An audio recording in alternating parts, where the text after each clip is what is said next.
Me dice, encuentre la frecuencia natural del sistema mostrado en la figura 255, sin y con y sin los resortes K1 y K2 en medio de la viga elástica. ¿Ok? ¿Está claro? Entonces lo que me dicen es que tengo una viga elástica que puede actuar como un sistema vibratorio por sí solo. ¿Sí? Y ese punto también va a ser interesante. ¿Ok? Y se van a dar cuenta que es otra razón más en los cuales muchas de las cosas que les enseñamos, y yo tengo que también asumirme como responsable de eso, no es exactamente lo correcto. ¿Ok? ¿Sí? Entonces, vamos a hacerlo. Vamos primero a resolver el caso sencillo. El caso sencillo es cuando no tiene esos resortes. Y déjenme hacerlo lo más grande posible. ¿Ok? ¿Sí? Dense cuenta que no me dicen mucho acerca de la viga. No me dicen, por ejemplo, cuáles son la sección transversal de la viga. ¿Está claro? No me dicen cuál es la sección transversal de la viga. ¿Sí? Entonces, primero voy a resolverlo sin los resortes adicionales. ¿Ok? Después lo resuelvo con los resortes adicionales.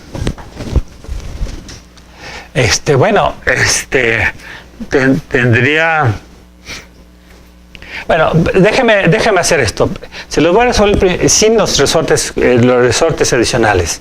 No vaya a ser que de pronto Thompson me guarde otra sorpresa más y de pronto me diga que tengo que también tomar en cuenta algo semejante a lo que ocurrió en el caso anterior. ¿Sí? Ahora, todavía déjeme decirle más. Entonces, se lo voy a resolver sin los resortes adicionales. Y me voy a reservar el caso con los resortes adicionales hasta saber qué sorpresas me guarda Thompson. ¿Ok? Aún así ese problema es interesante. ¿Sí? Y van a darse cuenta que los resultados pueden ser muy no me dice nada acerca de la masa de la viga, de manera que supongo que la masa de la viga es despreciable comparado con la masa que está en esta parte de aquí, cosa que en ocasiones no es del todo cierto. ¿Ok?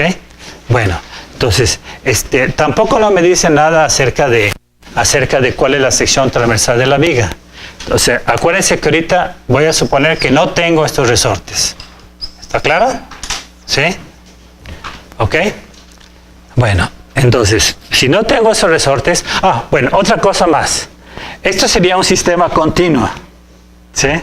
¿Por qué? Porque tengo las propiedades inerciales y las propiedades elásticas están distribuidas a lo largo de toda la parte de la viga. Claro, tengo una masa grande concentrada en el extremo libre de la viga. ¿Ok? Pero esto en realidad es un sistema continuo. ¿Sí? Que bajo ciertas circunstancias lo puedo aproximar como un sistema de un grado de libertad. ¿Cuáles son esas circunstancias? Que la excitación de la viga sea relativa de frecuencias, vamos a decir que una frecuencia relativamente baja. ¿Sí? Porque como sistema continuo, esto tendría un número infinito de grados de libertad. ¿Está claro? Bueno, entonces, ¿cómo lo voy a resolver? Bueno, tengo que acordarme de las ecuaciones, no sé si ustedes se acuerdan, ¿cuál es la deformación, la ecuación de la deformación máxima que sufre una viga en cantilever? ¿Sí?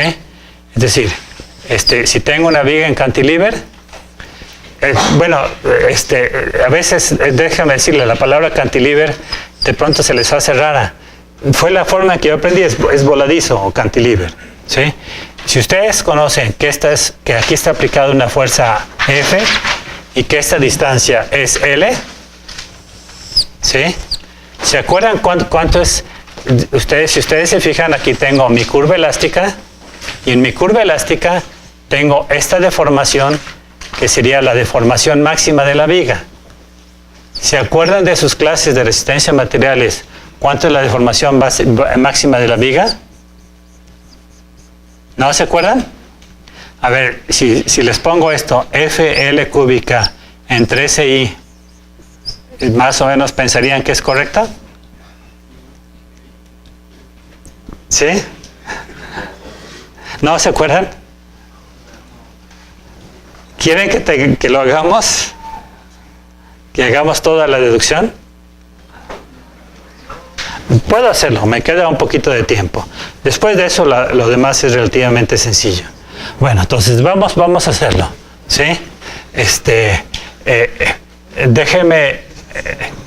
Déjeme hacer un diagrama primero. Estando en equilibrio, aquí estaría mi fuerza F, ¿sí? Y estando en equilibrio, aquí el momento, este momento sería igual a F por L, ¿ok? Entonces aquí tengo mi cortante, mi fuerza cortante y mi momento flector. Esta distancia lo llamaría X. Y lo que encontraría sería que, tendría que decir, para X mayor que 0, menor o igual que L, ¿sí? El valor de mi fuerza cortante es igual a F, ¿sí? Y haciendo suma de momentos en este punto, que voy a llamar O, haciendo suma de momentos en el punto O, igual a 0, ¿qué me quedaría? Me quedaría que esto sería M positivo, el momento flector. Aquí, ¿qué me quedaría? Esto sería también positivo, más FL, ¿sí? Y después esto me quedaría negativo, menos F por X igual a 0. Entonces, esto me diría que mi momento flector vendría siendo igual a F, que multiplica X menos L. ¿No me equivoco? Bueno, ¿qué significa, por ejemplo? Si X es igual a 0, el momento sería FL. Y es en sentido, ¿sí está correcto? A ver, déjame ver. Sí sería correcto, ¿no? Menos FL. Pero menos FL es en sentido horario. Eso no me gusta. A ver. La fuerza está aplicada hacia abajo. Ok, entonces sí sería FL, el momento aquí sería FL en sentido horario, ¿sí? Y si X es igual a 0, si X es igual a LF sería igual a 0.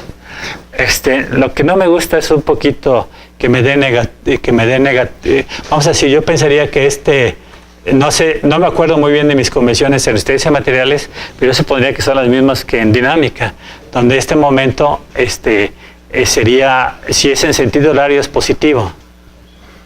¿Sí? A ver, vamos a ver. Este es en sentido horario, este es en sentido horario, este es en sentido antihorario positivo, este es en sentido horario antihorario positivo y este es en sentido horario. Ok, vamos a empezar así. No sé si ustedes recuerdan que entonces me dice que la ecuación de la curva elástica, la segunda derivada de Y con respecto a X, debe ser igual a M como función de X entre EI. ¿Se acuerdan de eso? ¿Cómo calculan? ¿Sí? Bueno, ¿cuáles son mis condiciones iniciales? Mis condiciones iniciales son que para X igual a 0, ¿sí? La derivada de Y con respecto a X es igual a 0, ¿sí? Y también, X igual a 0. Y para X igual a 0, la derivada de Y vale 0, ¿sí? Dense cuenta que esto se los enseñan en resistencia a materiales como si fuera verdad absoluta, ¿sí? ¿Ok? Entonces vamos a integrarlo. ¿Qué me quedaría? Me quedaría que la derivada de Y con respecto a X vendría siendo igual a F por X, F por XL entre EI, ¿sí? Integro y me quedaría, esta es la segunda derivada, ¿sí? Entonces, mi primera derivada me quedaría que esto sería igual a F entre EI, que multiplica 1/2 de X cuadrada, más LX, más una constante C índice 1. ¿Sí? ¿Ok? Esa constante C índice 1, ¿cómo la voy a obtener? De esta primera condición inicial. Me diría que 0 va a ser igual a F en EI, que multiplica 1/2 de 0 al cuadrado, más L por 0, más C índice 1. Entonces me dice que C índice 1 va a ser igual a 0. ¿Sí? ¿Está claro? Ok, bueno. Entonces eso me diría que mi ecuación resulta dy en dx vendría siendo igual. No, aquí estoy seguro que tengo algo mal, porque así como voy integrando, me quedaría que y sería igual a 0. Bueno, déjenme seguir adelante. Me quedaría que f en i por 1 medio de x cuadrada más lx. Vuelvo a integrar otra vez y me diría que y vendría siendo igual a la integral de f en i, que multiplica 1 medio de x cuadrada más lx, ¿sí? Y esto vendría siendo igual a f en i, que multiplica 1/6 de x cúbica más 1 medio de lx al cuadrado más una constante c índice 2, ¿sí? Pero mi constante c índice 2 la sustituyo y me dice que 0 va a ser igual a f en i, que multiplica 1/6 de 0 al cubo más 1 medio de L por 0 al cuadrado más C índice 2. Y me diría que C índice 2 es igual a 0. ¿Sí? ¿Ok? Entonces me quedaría que la ecuación de Y como función de X va a ser igual a F en EI, que multiplica 1/6 de X cúbica más 1 medio de LX al cuadrado. ¿Sí? ¿Está claro? Entonces, ahora mi pregunta sería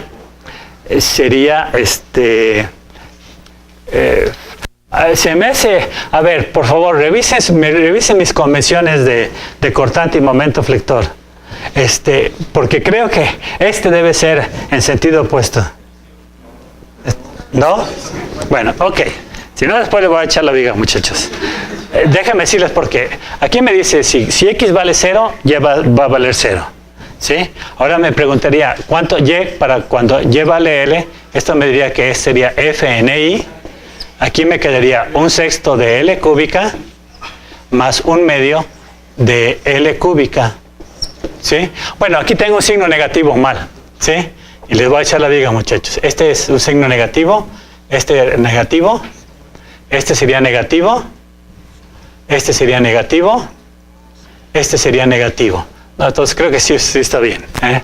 Y no, les echo la culpa por ese signo. Pero creo que lo demás va a estar bien. ¿Sí?